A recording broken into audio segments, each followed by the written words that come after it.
একাত্তরের যুদ্ধে যে জমিদার বাড়ির জমিদারকে পুড়িয়ে মারা হয়েছিল। পাকিস্তানি সেনারা। পাকিস্তানি সেনা। এখানে তো অনেক মানুষকেই মারা হয়েছিল না হ্যাঁ, সেই সময়, মেলা মানুষ মারছে। সেই একাত্তরের যুদ্ধের সময়। হ্যাঁ, 71 সেই সব জিনিসগুলো আপনারা দেখছিলেন? মোটামুটি আমরা ওখানে আমরা ছোট, আবার খুবও ছোট না, আমরা কিছু বুঝি আর কি। আচ্ছা আচ্ছা আচ্ছা, মানে পুরাতন যা আছে সেটাই এখন এটাই দেখা যায় আর কি। এখন পূজা হয় না এখানে? এখানে এখন নয় না, এই পূজা হয় না, ওই কালী পূজা হয় এখন। আর ওই আপনার বড় পূজা না, এই মাসে হয়। হ্যাঁ। আগে কেমন ছিল এই বাড়িটা? আগে বিরাট বিল্ডিং আসলো, ঘর আসলো। মানে আগে অনেক বড় জায়গা নিয়েছিল। কত জায়গা বাজার ভিতরে নইয়ে। আচ্ছা আচ্ছা। যুদ্ধের পর পাল্টে যায় পুরো জমিদার বাড়ির চিত্র। সেই সময় এখানে চালানো হয়েছিল এক নির্মম গণহত্যা। মানিকগঞ্জের একটি হাইওয়ে দিয়ে এগিয়ে যাচ্ছি ঘিওর উপজেলার দিকে। যেতে একটু সময় লাগবে, কারণ সরাসরি যাওয়ার কোনো বাহন মানিকগঞ্জ থেকে আমি পাইনি। প্রধান সড়ক শেষ করে এখন আমরা প্রবেশ করলাম ঘিওর উপজেলায়। আজকের গন্তব্য হচ্ছে তেরোশ্রী গ্রামে।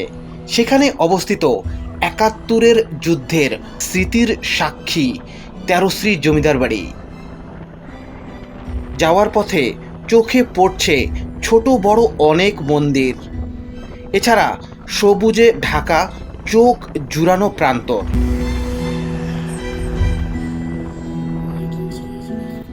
কিছুক্ষণ পর পৌঁছে গেলাম ঘিওর বাজারে। এখান থেকে আবার একটি অটোরিকশা যোগে রওনা দিলাম তেরোশ্রী জমিদার বাড়ির দিকে। যেতে পথে চোখে পড়ল ইছামতি নদী। ঘিওর উপজেলার উপর দিয়ে প্রবাহিত হয়েছে এই নদীটি। মেঘলা আকাশে ঢেকে গেছে চারপাশ। সেই সাথে আজকের জমিদার বাড়ির অতীতের ইতিহাস নিষ্ঠুর এবং বেদনাদায়ক। জমিদার বাড়িতে প্রবেশের পথেই চোখে পড়বে তেরোশ্রী গণকবর। ফিরে আসার পথে সেটি দেখব। 1971 সালের যুদ্ধের বহু নির্মম ঘটনা জড়িয়ে আছে এই জমিদার বাড়িকে ঘিরে। এই জমিদার বাড়ির জমিদার ছিলেন সিদ্ধেশ্বরী প্রাসাদ রায় চৌধুরী। ব্রিটিশ বিরোধী আন্দোলন সহ মহান মুক্তিযুদ্ধ পর্যন্ত মাতৃভূমির সব আন্দোলন সংগ্রামে তিনি সহায়তা করেছেন। 1971 সালের 22 নভেম্বর পাকিস্তানি সেনারা তেরোশ্রী গ্রামে হামলা চালিয়ে মুক্তিকামী 43 জন গ্রামবাসীকে হত্যা করেছিল। সিদ্ধেশ্বরী প্রাসাদ এক প্রতিবেশীর বাড়িতে আশ্রয় নিয়েছিলেন, কিন্তু পাকিস্তানি সেনারা খবর পেয়ে তাকে ঘিরে ফেলে এবং পরবর্তীতে তার গায়ে পেট্রোল ঢেলে আগুনে পুড়িয়ে হত্যা করেছিল। সেই সময় তেরোশ্রী কলেজের অধ্যক্ষ আতিয়ার রহমানকেও মেরে ফেলা হয়। অগ্নিসংযোগ, লুটতরাজ এবং হত্যাযজ্ঞে ঘিওর উপজেলা ছেয়ে যায়। পাকিস্তানি বাহিনীর আক্রমণে লাশের গ্রামে পরিণত হয় মানিকগঞ্জের এই তেরোশ্রী। এই ঘটনা যারাই দেখেছিলেন তারাই বাকরুদ্ধ হয়ে যান। তো ভিউয়ার্স, আমার পিছনেই দেখতে পাচ্ছেন তেরোশ্রী জমিদার বাড়ির যে প্রধান ফটকটি, সেটি এখন এটিও একেবারে ধ্বংসপ্রায় অবস্থায় আছে। এর চারপাশে প্রাচীর ছিল, এপাশের প্রাচীরের অংশ নেই, এপাশে কিছুটা প্রাচীর দেখা যায়। এবং এই ফটকটিতে অনেক রকম নকশা কারুকার্য দেখতে পাবেন। এই যে দেখুন, এবং এই পাশেও দেখুন, উপরেও দেখুন, চারপাশেই এই ফটকটি নকশাখচিত। সেই সময় এটি খুবই রাজকীয়ভাবে তৈরি করা হয়েছিল, দেখলেই বোঝা যায়। চলুন একটু ভেতরে প্রবেশ করে দেখি এই পাশটা কেমন। এপাশেও আসলে একটি নকশা চোখে পড়বে।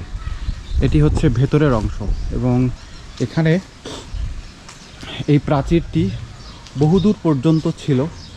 এই এপাশে আসলেও দেখা যায় এপাশের অংশগুলো ভেঙে গেছে, এবং যতদূর আমি ধারণা করছি ওটিও জমিদার বাড়ির অংশ ছিল। এখন এই তেরোশ্রী জমিদার বাড়িতে তেমন কোনো ভবন বা স্থাপনা দেখা যায় না। সামনে হয়তোবা একটি স্থাপনা আছে, চলুন দেখি সেটি দেখতে পারি কি না।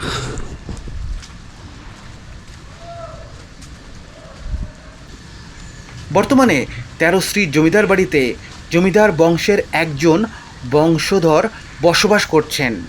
পুরনো স্থাপনাগুলো বিলীন হয়ে গেছে, রয়ে গেছে কিছু ধ্বংসাবশেষ।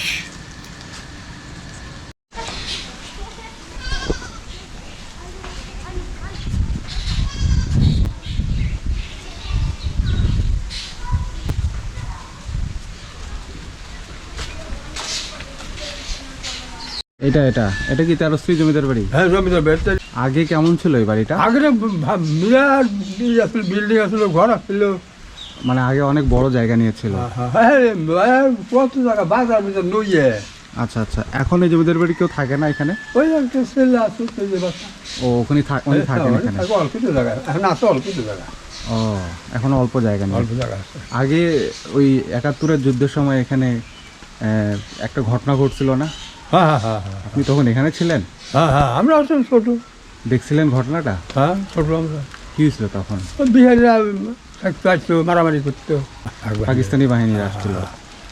কতজনকে মারে ফেলছিল এখানে এসে? বহু মানুষ করছিল এখানটা ও, যুদ্ধের সময়। এবং এই জমিদার পরিবারের একজনকে মারে ফেলছিল না? পরিবার জমিদার মারামারি ছিল, তারপরে বহু লোক মারা। ও, সেই যুদ্ধের সময় এটা? হ্যাঁ যুদ্ধের সময়। হ্যাঁ তখন আপনি সচক্ষে দেখছিলেন এগুলো? হ্যাঁ হ্যাঁ। ও, তো এখন শুধু জমিদার বাড়ির এই অংশ আর ওই যে গেটটা দেখা যায়, আর কিছু নাই? এই তো গেটটা ধরেন উনি বিক্রি করে লাগছে, মানুষ কিনে কিনে নিয়ে গেছে। ও, তো ওনার ছেলেকে পাওয়া যাবে ভিতরে? ওনার ছেলে তো ধরেন এখন কি পাওয়া যাবে কিনা আমি বলতে পারবো না। ভিতরে থাকতে পারে না? না উনি স্কুলে মাস্টারি করতো, ও হাই স্কুলে। এখন ওনার নাই হয়। দেখি কথা বলে। হ্যাঁ দেখেন যদি পাওয়া যায়।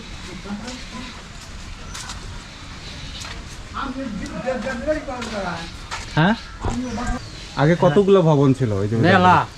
8-10টা ভবন আছে। 8-10টা ভবন ছিল, এখন শুধু এটা কি মন্দির? এটা হলো মন্দির, এটা হলো আগেকার চিহ্ন। আর ওই যে সামনে যে গেট, হ্যাঁ হ্যাঁ। ওই দিয়ে চার মূর্তি হলো পাঁচি করা আছিল। ও, একটু আসুন না মন্দিরটা দেখি। দেখেন ভিতরে তো কাউকে খুঁজে পাইলাম না আমি। এটা আবার পরে দিছে। এটা কি মন্দির ছিল?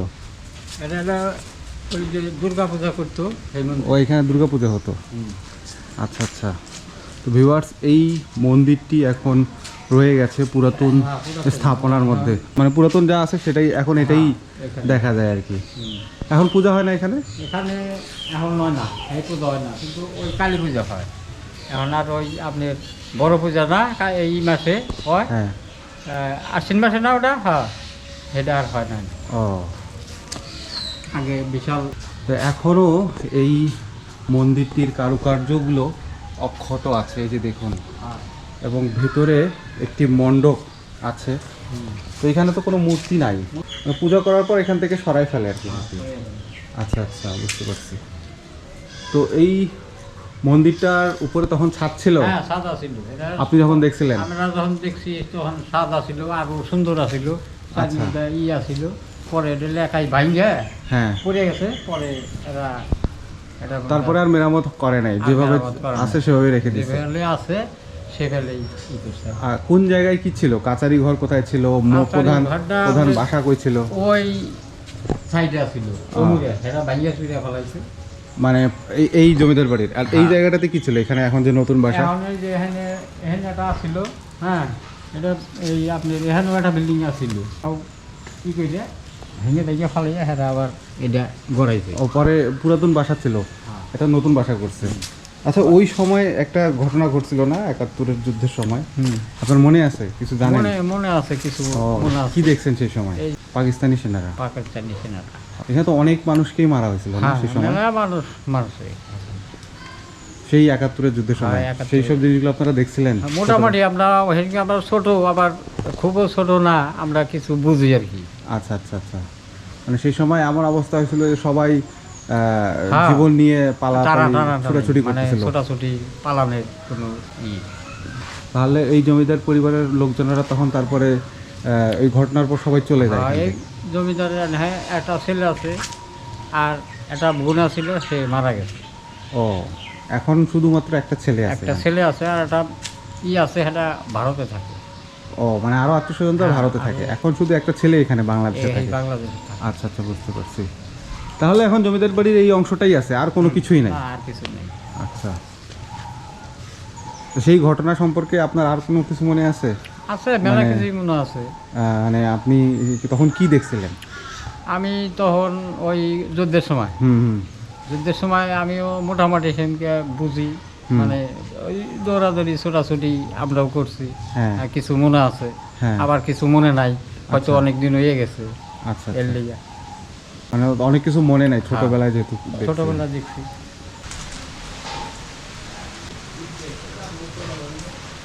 তো ভিউয়ার্স, 13 শ্রী জমিদার বাড়ির শুধু এই মন্দিরটি এখন টিকে আছে, বাকি সব কিছুই নিশ্চিহ্ন হয়ে গেছে।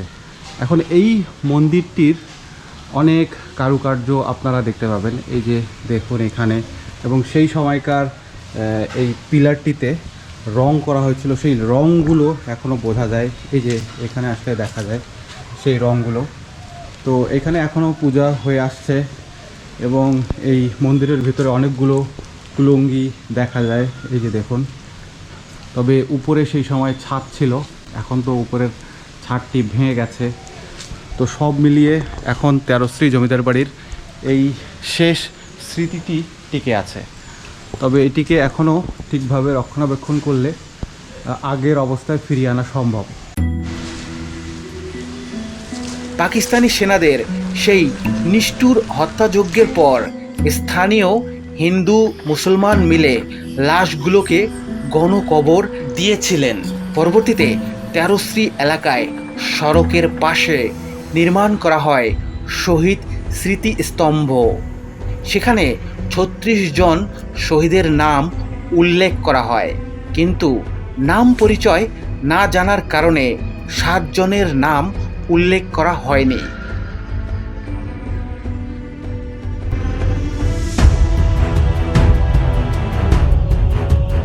এই 13 শ্রী জমিদার বাড়ির অতীত ইতিহাস সম্পর্কে আরও কোনো তথ্য জানা থাকলে তা কমেন্ট বক্সে জানাতে ভুলবেন না।